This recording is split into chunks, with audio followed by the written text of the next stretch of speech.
Γεια σας, ονομάζομαι Λιάμος Αστέριος. Θα δούμε τη διάσπαση των πιονιών, κινήσεις με τα πιόνια που βοηθούν στη διάσπαση. Πιο πολύ ρόλο στα περισσότερα θέματα που θα δούμε παίζουν οι κινήσεις των πιονιών παρά η τοποθέτηση των βασιλιάδων. Στο συγκεκριμένο παράδειγμα φυσικά οι βασιλιάδες μετέχουν. Λοιπόν, θέλουμε να πούμε δύο λόγια λίγο. Ο λευκός φαίνεται να έχει την πλειονότητα στην πτέρυγα της ντάμας, έχει και την κίνηση. Ο μαύρος έχει ένα ελεύθερο πιόνι στην έτα στήλη και οι δύο βασιλιάδες είναι μακριά από τα πιόνια τους που έχουν στην πτέρυγα της ντάμας. Οπότε πρέπει να κοιτάξει ο λευκός να δει μήπως έχει κάποια κίνηση η οποία να εξασφαλίζει αμέσως την παρτίδα. Αν σκεφτόμασταν πολύ απλά να παίξουμε την κίνηση Β5 με το σκεπτικό ότι ο μαύρος θα φάει α επί Β5, να παίξουμε μετά Γ6 και αν φάει, απειλούμε να φάμε στο Β7 και αν φάει Β7 επί Γ6 να παίξουμε Α6, Α7 και Α8 βασίλισσα και να κερδίσουμε. Όμως, στη σκέψη μας ότι μπορούμε να παίξουμε το πιόνι στο Β5, πρέπει να ξέρουμε ότι ο μαύρος καταρχήν δεν είναι υποχρεωμένος να φάει, έτσι. Δηλαδή, μπορεί να παίξει απλά την κίνηση Γ6 και στην ουσία τα τρία πιόνια να μπλοκάρουν τα τέσσερα πιόνια. Επομένως θα ψάξουμε να βρούμε κάπου αλλού την αλήθεια και δείχνω τι ακριβώς εννοώ. Στο Β5 αν φάει Γ6 απειλούμε Γ επί Β7 και αν φάει στο Γ6 τότε πολύ απλά Α6 και ούτω καθεξής. Παραδείγματος χάρη μπορεί να κατραβήξει το βασιλιά ή να προσπαθήσει να παίξει Γ5, Α7, Β4, τρώει και ντάμα. Λοιπόν και τελειώνει η παρτίδα τόσο απλά. Επομένως πρέπει να δούμε κάπου αλλού τη λύση και η λύση είναι, αν σκεφτούμε λίγο καλά τη θέση θα δούμε ότι είναι σχετικά εύκολη.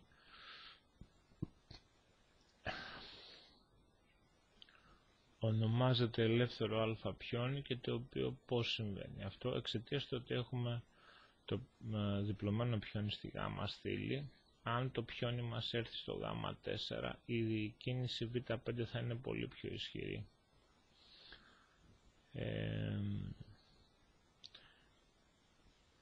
Γιατί πολύ απλά θα απειλούμε να παίξουμε μετά το Γ4, Γ6 και αν τρώει Β5 θαυμαστικό και όπως και να φάει. Αν φάει με το Γ θα φάμε με το Γ, απειλούμε να φάμε Β επί Α6 και να βγάλουμε ελεύθερο το Α και αν φάει Α6 επί Β5 τότε πάλι ξαναμπαίνουμε στην προηγούμενη συνέχεια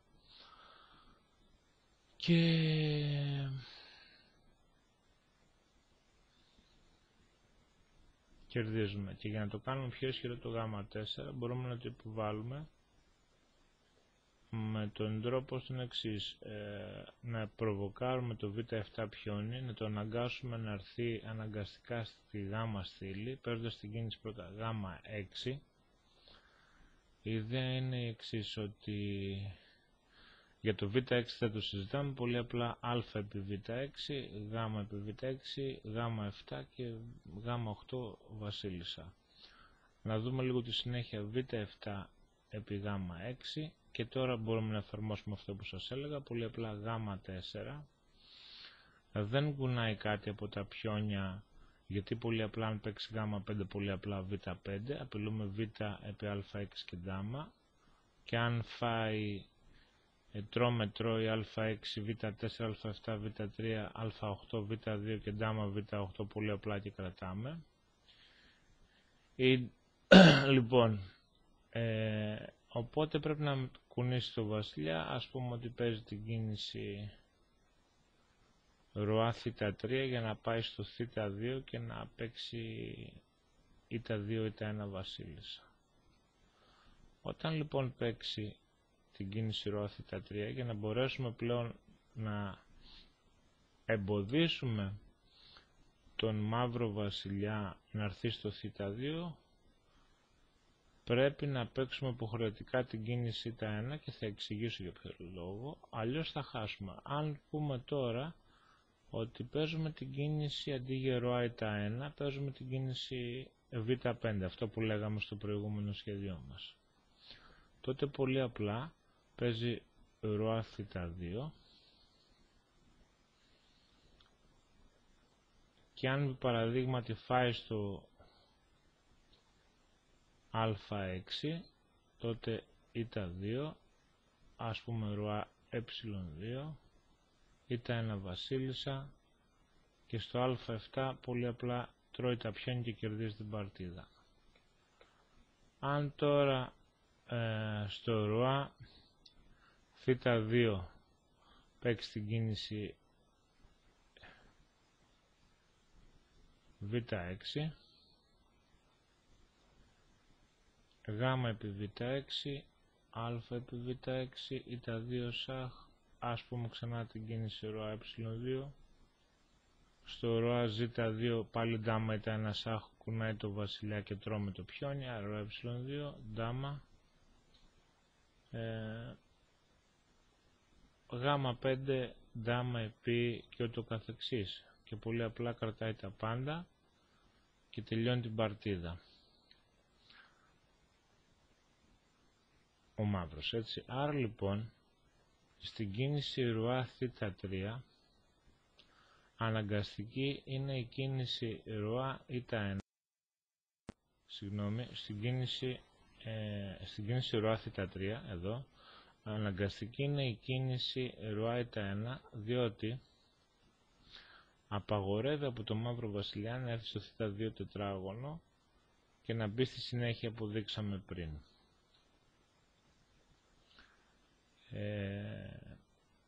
Οπότε τώρα σε αυτή τη συνέχεια πολύ απλά πάλι δεν μπορεί να παίξει πιόνι ο μαύρος, διότι με το που θα κουνήσει ή το η2, ας δούμε παράδειγμα ότι παίζει την κίνηση η2, πολύ απλά παίζουμε την κίνηση β5, απειλούμε β επί α6, γ επί β5, γ επί β5, α επί β5, α6, β4, α7, β3, α8 βασίλισσα, και στο β2 είτε πολύ απλά μπορώ να δώσω σαχ να παίξει ο βασιλιάς είτε στο η4 είτε στο θ4, να μαζέψω το πιόνι και συνέχεια να κερδίσω πάρα πολύ εύκολα την παρτίδα. Λοιπόν, επομένως στη συνέχεια μετά από γ4 οτιδήποτε, ας δούμε τώρα και τη συνέχεια με το πιόνι, έτσι, να σμπρώξω μαύρο στο πιόνι του στο η2, να παίξει την κίνηση η2 σαχ, πολύ απλά ροά επί η2, και αν προσπαθήσει να γυρίσει το βασιλιά πίσω, τότε πάλι β5. Θυμηθείτε λίγο αυτή τη θέση πριν το β5, θα ξαναπανέλθουμε πάλι για να δούμε μια άλλη σημαντική λεπτομέρεια. Α επί β5, γ επί β5, τρώει, πιόνι, β4, α7, β3, ντάμα, β2 και πολύ απλά μαζεύουμε την πιονάρα στο β2. Λοιπόν, άρα πάμε τώρα λίγο στη θέση όπου παίζει ροά ζ5. Αν συνεχίσει πολύ απλά ο λευκός και παίξει την κίνηση ροά ζ3 αντί τη διάσπαση β5, όπου βγάζει αναγκαστικά ελεύθερο το α πιόνι. Ας δούμε λοιπόν ροά ζ3, ροά ε6. Φυσικά δεν αγγίζει τα πιόνια ο μαύρος, γιατί αν παίξει γ5 πολύ απλά β5, έτσι, ροά ε4, ροά ε7 ή και ροά δ7 μπορούσε να παίξει, θα το δούμε μετά, ροά ε5,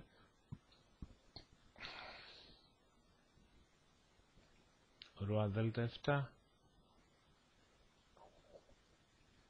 ρουά δέλτα 4. Λοιπόν, στο ρουά δέλτα 7, ας δούμε αν μπορούσε να παίξει ο λευκός στην κίνηση ρουά ζήτα 6.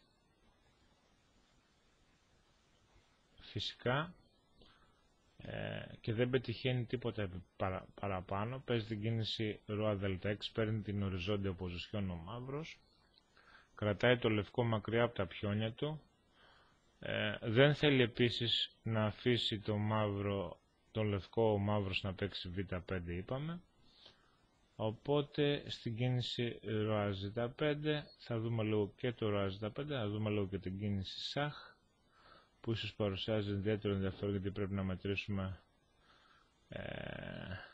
τις κινήσεις με τους βασιλιάδες. Ας πούμε την κίνηση ρουά δέλτα 7, ρουά ζήτα 7, αναγκαστικά πλέον ρουά δέλτα 8, ρουά ε6, ρουά ε8. Δεν μπορούμε να μπούμε στη δέλτα στήλη εξαιτίας του ότι το γάμα 7 και το γάμα 6 ελέγχουν το δέλτα 6 και το δέλτα 5. Άρα λοιπόν μπορούμε να παίξουμε ρουά ζήτα 6, ρουά δέλτα 7, ρουά ζήτα 7 και τα λοιπά, ρουά δέλτα 8, ρουά ζήτα 8 και το καθεξής. Άρα βλέπουμε ότι δεν μπορεί να κάνει πρόοδο. Στη συγκεκριμένη θέση έχει ενδιαφέρον να δούμε αν ο μαύρος, με συγχωρείτε, παίξει την κίνηση ρουά γάμα 8 που είναι λάθος. Και θα εξηγήσουμε αμέσως γιατί πολύ απλά τότε ο λευκός βασιλιάς θα παίξει στο ε8, αλλά ακόμη και από το ε7 την ίδια δουλειά κάνει, διότι ελέγχει το δέλτα 8 τετράγωνο, οπότε εξαναγκάζει τον μαύρο να πάει είτε στο β7 είτε στο β8 και θα εξηγήσουμε τι εννοούμε. Ας δούμε πρώτα την κίνηση ρουά ε7 και να δούμε την κίνηση πρώτον ρουά β7,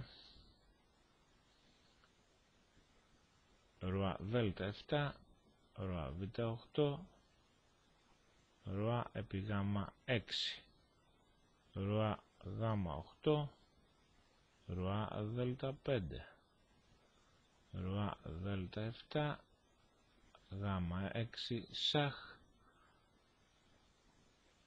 ρουά ε7. Θα δούμε μετά την κίνηση και ρουά δέλτα 8 και ρουά γάμα 8. Ας δούμε το ρουά ε7.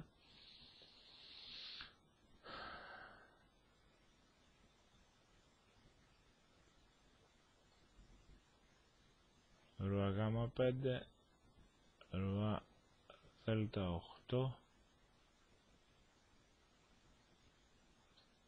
β5, αν φάει πολύ απλά τρώει ρουά γάμα 8, ρουά γάμα 5, δεν παίζουμε ρουά α6 γιατί πολύ απλά ρουά β8, οπότε θα πρέπει να ξανατραβήξουμε το βασιλιά μας πίσω, ρουά β8 γιατί απειλούσαμε α6 και α7 και εξαιτίας του ότι το πιόνι από το γάμα 6 ελέγχει το τετράγωνο β7 δεν θα μπορούσε να περάσει ο βασιλιάς. Αν φανταστείτε ότι θα είχαμε ένα πιόνι στο α7 το οποίο θα έλεγχε το β8 τετράγωνο σε συνδυασμό με το πιόνι που έχουμε στο γάμα 6 το οποίο ελέγχει το β7 τετράγωνο, τότε πολύ απλά τα δύο λευκά πιονάκια θα ελέγχαν το β8 και το β7, άρα δεν θα μπορούσε να περάσει ο βασιλιάς, οπότε θα απειλούσε α8 βασίλισσα. Ρουά δέλτα 5 λοιπόν, ρουά α7, ρουά ε6 και να τα δούμε τώρα, να δούμε και το ρουά α6, να δούμε και το ρουά α8. Ας δούμε πρώτα το ρουά α6, ρουά δέλτα 7, ρουά επί α5, ρουά επί γάμα 7, ρουά παραδείγματος χάρη β5, ρουά β7 και το πιόνι προάγεται. Ας δούμε τώρα την κίνηση ρουά α8 και θα δούμε μετά και αν υπάρχει το ρουά β8, ρουά δέλτα 7 και πάλι, ρουά β8, ρουά δέλτα 8, ρουά α7, πιόνι επί, ρουά α8, ρουά δέλτα 8 και προάγουμε το πιόνι μας. Λοιπόν, άρα είδαμε ότι είτε παίξει ρουά α6 είτε παίξει ρουά α8, στη συγκεκριμένη περίπτωση είναι το ίδιο πράγμα. Λοιπόν, άρα για να ξαναπάμε στην αρχική θέση,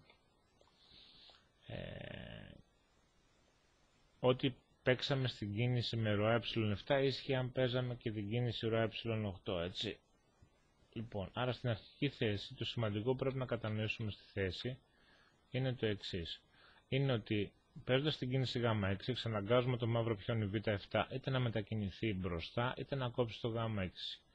Όταν λοιπόν κόψει το γ6, αμέσως το α6 αδυνατίζει εξαιτίας του ότι η βάση της αλυσίδας του πιονιού του έχει μετακινηθεί. Με την κίνηση γ4 ενισχύουμε τη διάσπαση β5. Παρόλο που θυσιάζουμε ένα πιόνι, το κάνουμε για να ελευθερώσουμε το α μας πιόνι, ούτως ώστε να το προάγουμε, όπως είδαμε. Άρα λοιπόν γ6 τρώει γ4 και ούτω καθεξής. Ό,τι και να παίξει, απειλούμε την κίνηση β5 κτλ. Στις κινήσεις με τους βασιλιάδες είδαμε τι πρέπει να παίξουμε. Ιδιαίτερο ενδιαφέρον έχει η κίνηση ροά θ3, όπου πρέπει αναγκαστικά να παίξουμε την κίνηση ροά η1 για να μην επιτρέψουμε στο μαύρο βασιλιά να μπει στο θ2 τετράγωνο. Λοιπόν, τώρα θα περάσουμε να δούμε άλλη μία άσκηση, πάλι στο ίδιο θέμα.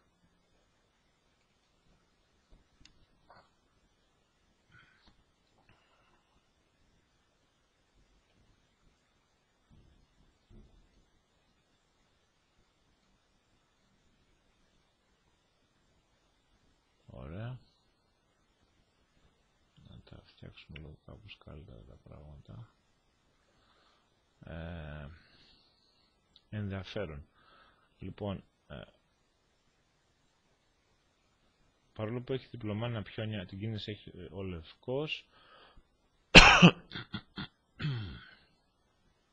Παρόλο που έχει διπλωμένα πιόνια, το ότι έχει ένα στρατιωτάκι στο α6, το οποίο αν καταφέρουμε να εξαναγκάσουμε το α7 πιόνι να φύγει σε δύο κινήσεις θα βγει βασίλισσα, τότε μπορούμε πολύ εύκολα να καταλάβουμε ότι πρέπει να κάνουμε διάσπαση με β4 και γ5.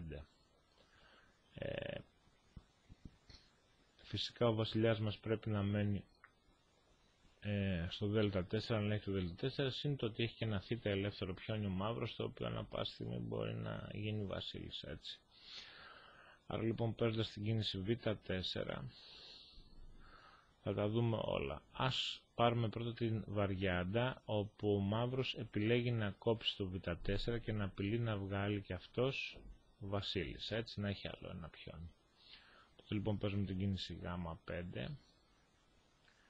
και στο β επί γ5 πολύ απλά παίζουμε β6, απειλούμε να φάμε στο α7 και να βγάλουμε βασίλισσα. Οπότε αν φάει στο β6, τότε πολύ απλά α7, β3, βασίλισσα α8 και τώρα μπορεί να παίξει διάφορα. Ας δούμε το γ4, ο βασιλιάς θα φάει στο γ4 και ούτω καθεξής.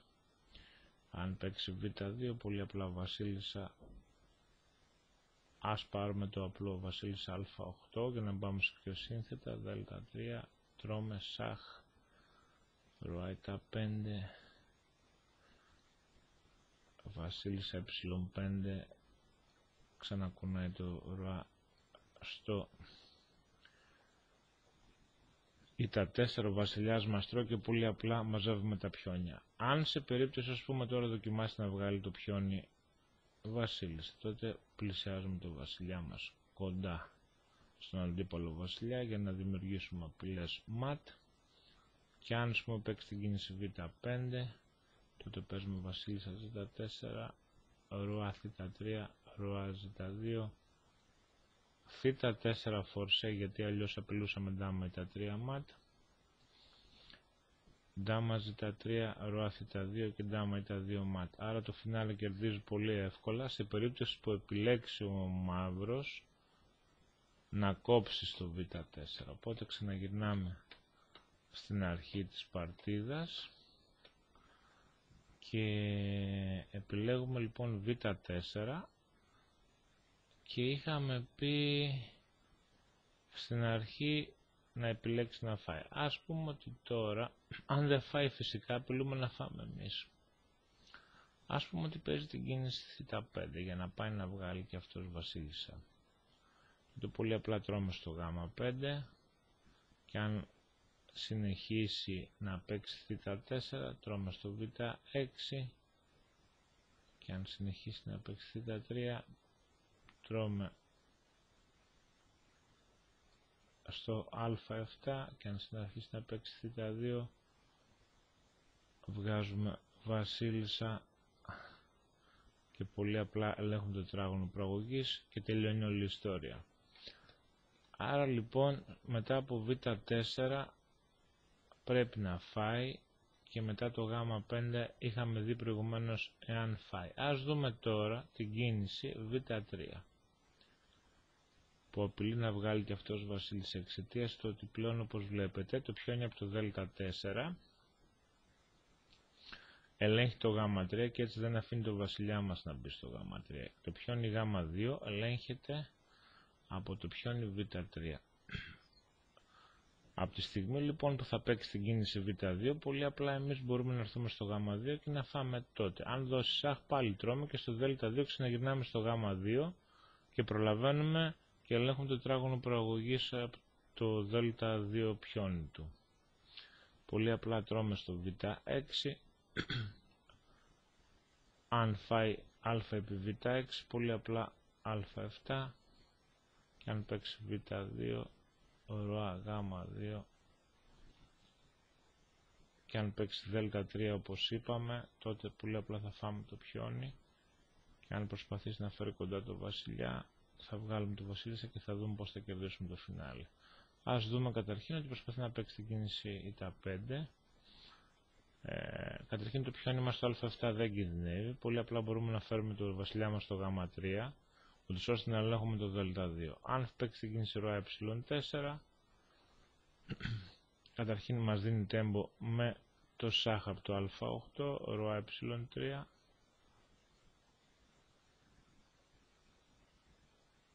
βασίλισσα ε8, ροά ζ4, μαζεύουμε και αυτό το πιόνι και πολύ εύκολα λοιπόν μπορούμε να κερδίσουμε το φινάλε. Αυτό είναι πάλι ένα χαρακτηριστικό παράδειγμα όπου